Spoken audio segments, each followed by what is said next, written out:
Saludos cordiales. El día de hoy vamos a conocer algunas pruebas estadísticas para el nivel relacional. Antes de ello, vamos a saber qué son variables. Una variable es una característica de un objeto que puede ser medido. Y dentro de la clasificación de las variables nos encontramos con variables cualitativas y variables cuantitativas. Las variables cualitativas hacen referencia a una categoría, de ahí que también se les conozca como categóricas. Por ejemplo, color de ojos. Mientras que las variables numéricas hacen referencia a una cantidad. Por ejemplo, temperatura, talla, edad. Las variables cualitativas pueden dividirse en dicotómicas o politómicas. Las variables dicotómicas son aquellas que tienen dos valores finales. Por ejemplo, sexo, masculino, femenino. Mientras que las variables politómicas pueden tener más de dos valores finales. Por ejemplo, género, grado de instrucción, estado civil. Las variables cuantitativas se dividen en continuas y discretas. Las continuas hacen referencia a una continuidad, es decir, donde empieza, donde termina una unidad, sigue la otra. Es decir, el final de una unidad es el inicio de la otra unidad. Por eso es que decimos que hay una continuidad. No se puede ver dónde termina y dónde empieza, como si hubiera un espacio entre esas dos unidades.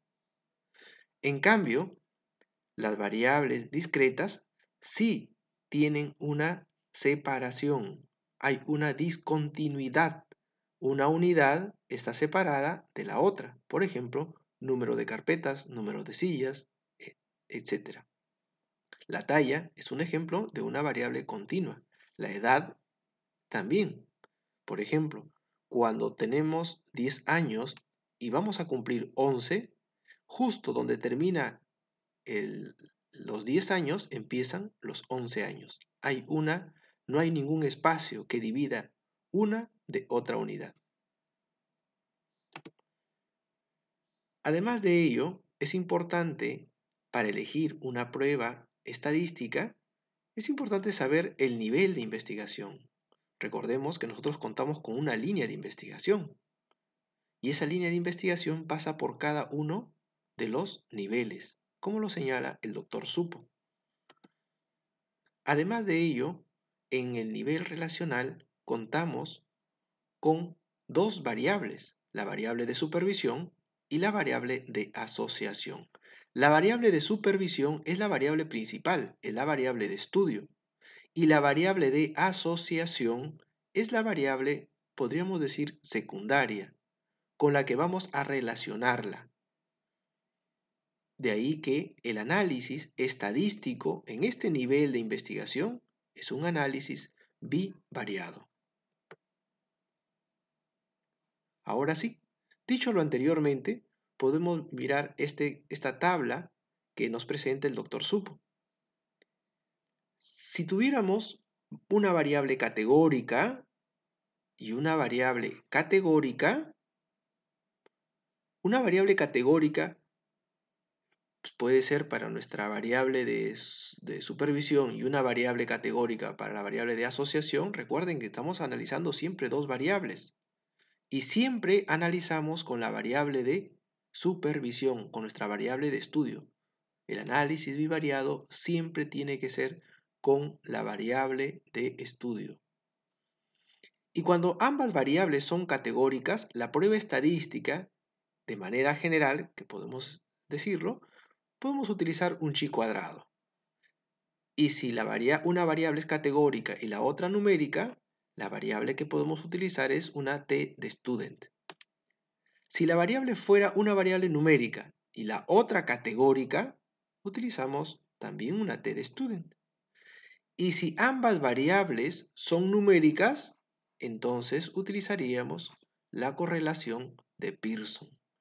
De ahí el nombre que algunos le dan a este nivel de investigación como correlacional, pero no es correcto porque además de hacer correlaciones, también hacemos asociaciones y otros procedimientos. Veamos a continuación.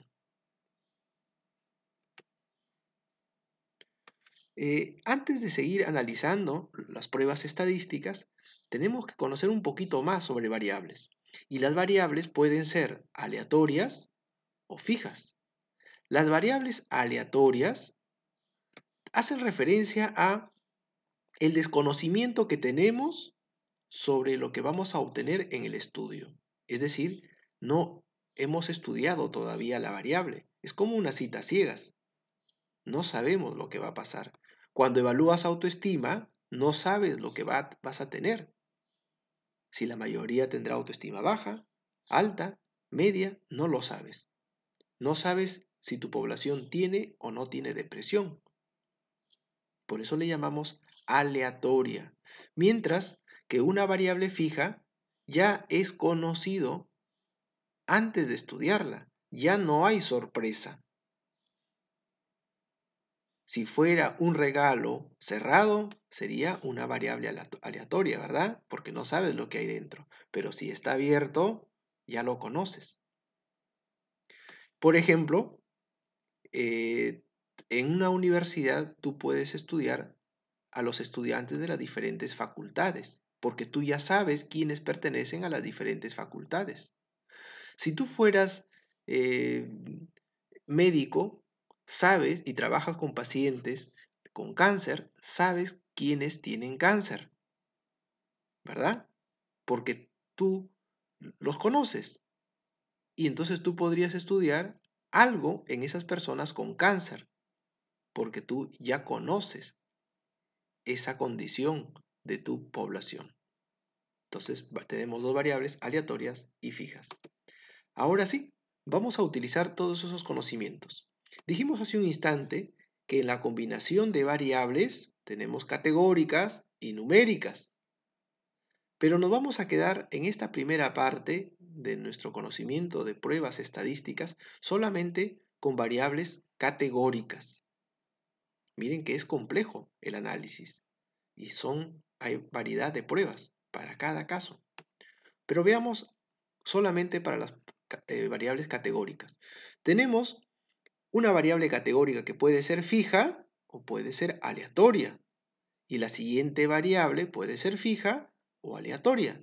Entonces, en la combinación y el cruce de esas variables tenemos, si ambas son fijas, la prueba estadística que podemos utilizar es de Fisher.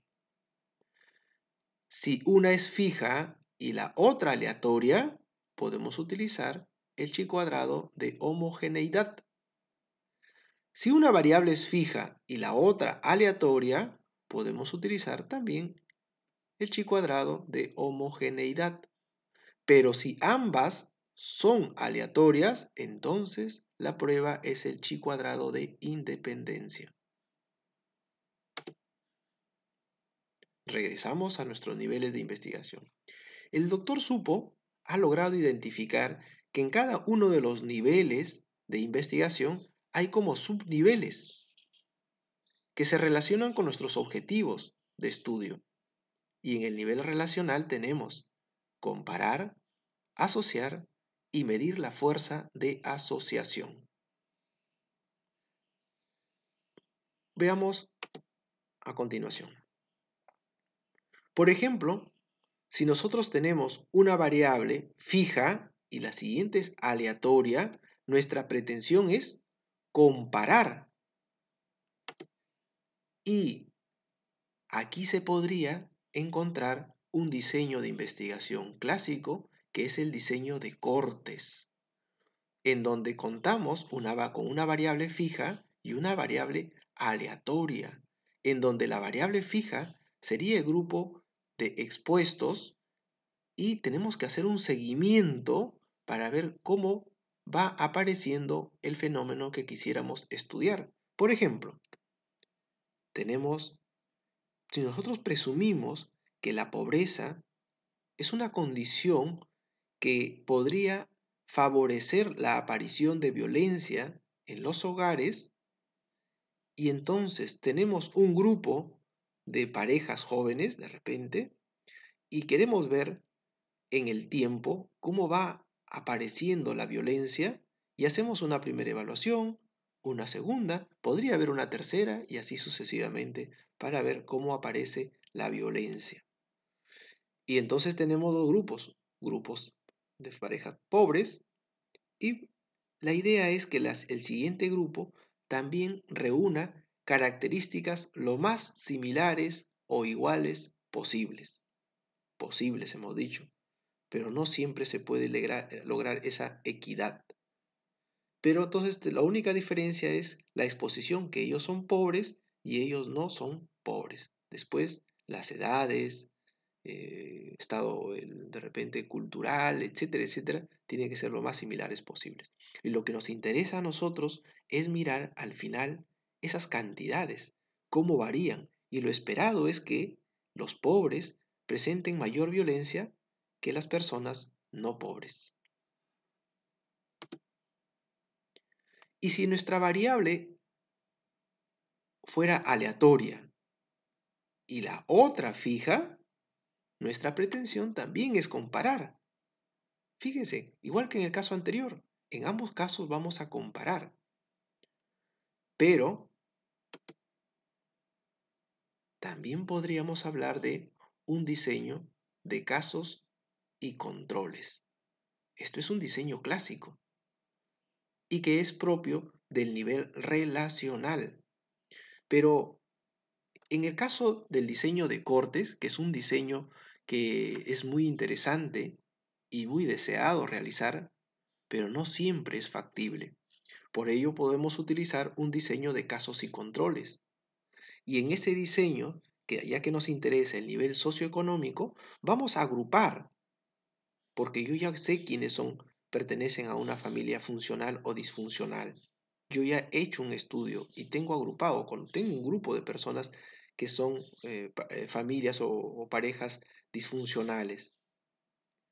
Y mi interés es saber si el nivel socioeconómico es una condición que puede estar afectando, que puede estar relacionada a la disfuncionalidad de las familias.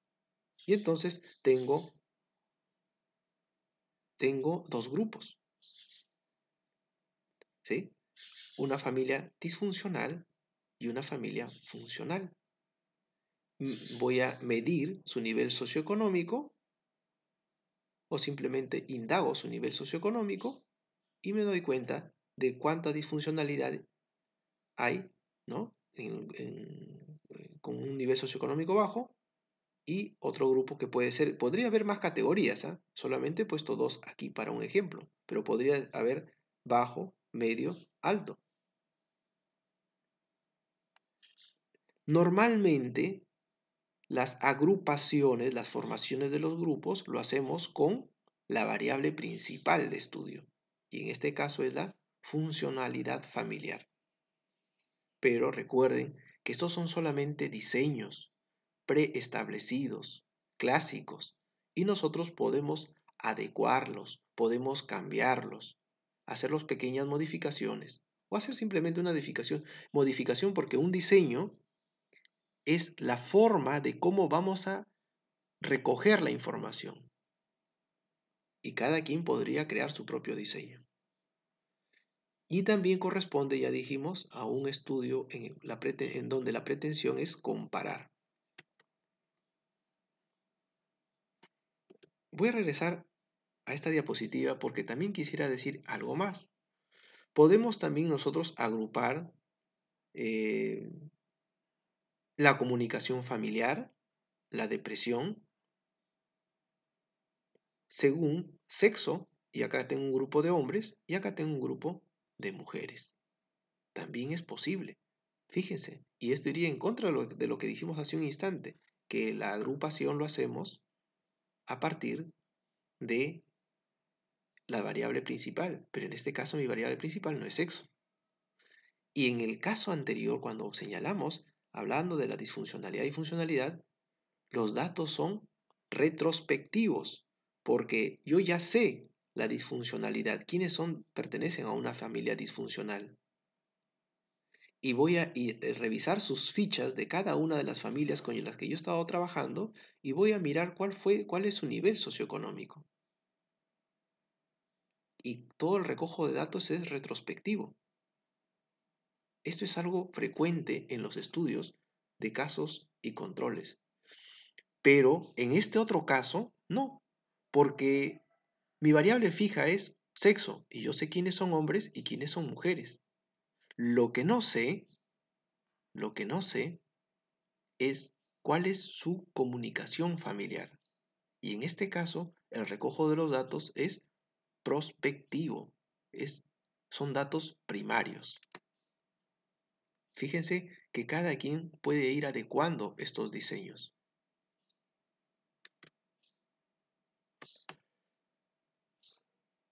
Siguiente caso. Si mis variables son aleatorias, entonces el interés de mi investigación es asociar, porque ambas son aleatorias. Y aquí podemos dar un pequeño consejo, que lo recomienda también el doctor Supo. Las variables para este tipo de estudios de asociación deben ser dicotómicas. Dicotómicas. Y si no lo son, deberíamos dicotomizarlas a través de algún procedimiento que nos permita solo quedarnos con dos categorías. Porque la asociación es entre las categorías, mas no es entre las variables. Pero esto ya es otro tipo de análisis. Lo que necesitamos saber es que cuando ambas son aleatorias, sabemos que nuestra pretensión es asociar. Un ejemplo de ello podría ser tal vez depresión y autoestima, si hay alguna relación, resiliencia y autoestima, etc. Y eso sería todo. Muchísimas gracias.